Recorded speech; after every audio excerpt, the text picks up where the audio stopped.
Yes, we call it barely legal. Barely legal. Yes, the truck number is M18.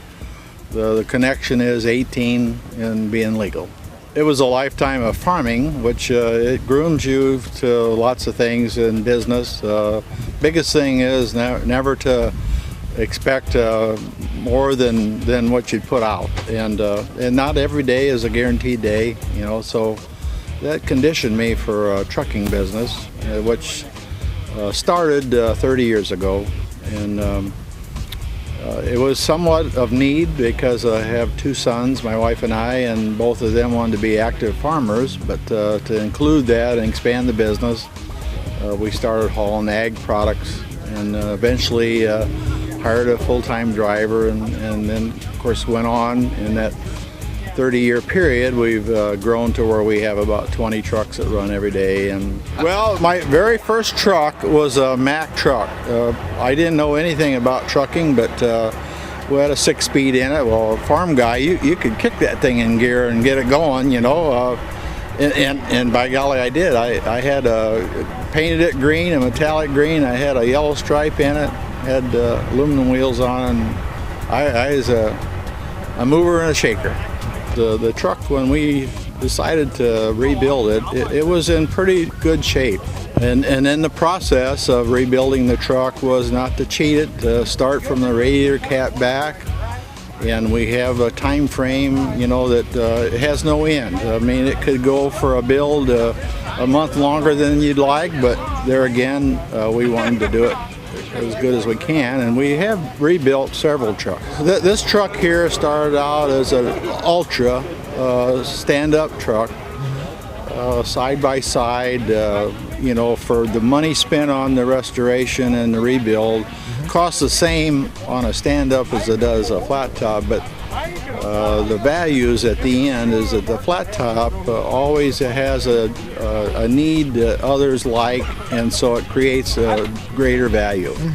And that's why I think that's important.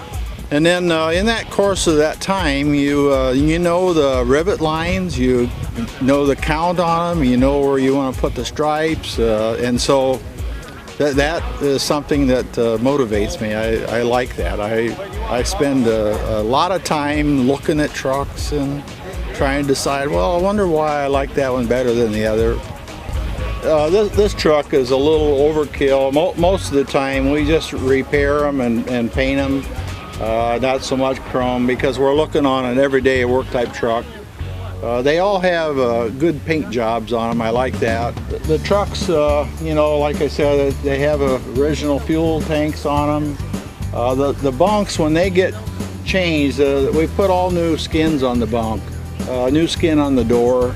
As we move back further, more updates. There again, most of the time, a truck that's in service for us on an everyday basis. We wouldn't have a frame filler. There's generally a hydraulic tank there to support our unloading process for our trailers. Fenders, and what I really like about them is because of the tanks and having either no fenders or high fenders, you have an opportunity of a lot of rocks coming off of them tires and banging the back end and denting the trucks. Well, I've got trucks at home that have been in service a long time, and those panels are like brand new yet, you know, because there's not very many dents in them. There again, it's back to preserving, you know, making sure, see how long she'll last. This old tank here was reskinned, meaning it's an insulated trailer, and the wrapper sheet is polished stainless. The inner barrel is stainless, but there's a wall of insulation around the tank. And the products that we haul, we need insulated trailers for year-round service. Yeah, that's because of no fenders on the tank. Everybody can see that. It does have little advantage as far as weight, but for me, it wouldn't be something that would sell me on aluminum. The deal is that you know, Paul buys that. It's quite expensive.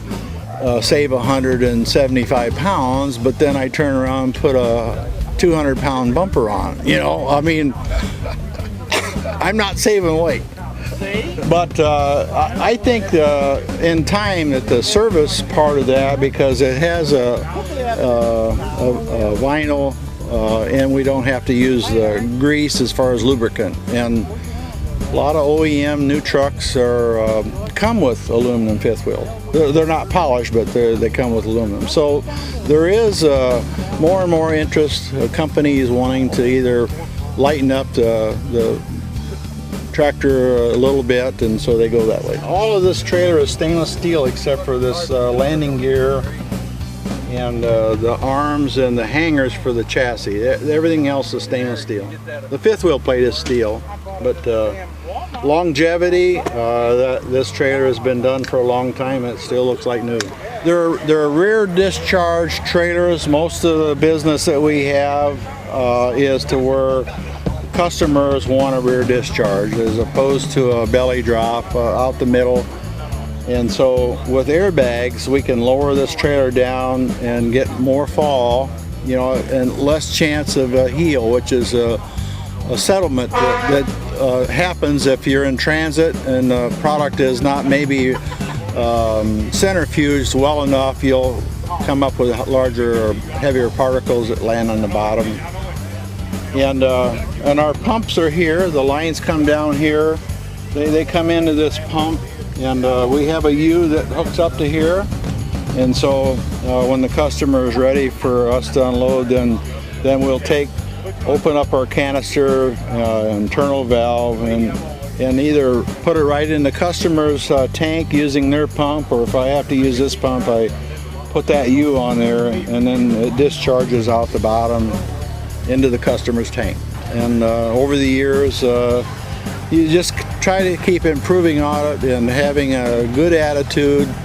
Not to say that there's days that Paul don't have, but you know, you scold yourself thinking, you know, this is you got to be able to enjoy what you're doing and take the pressure.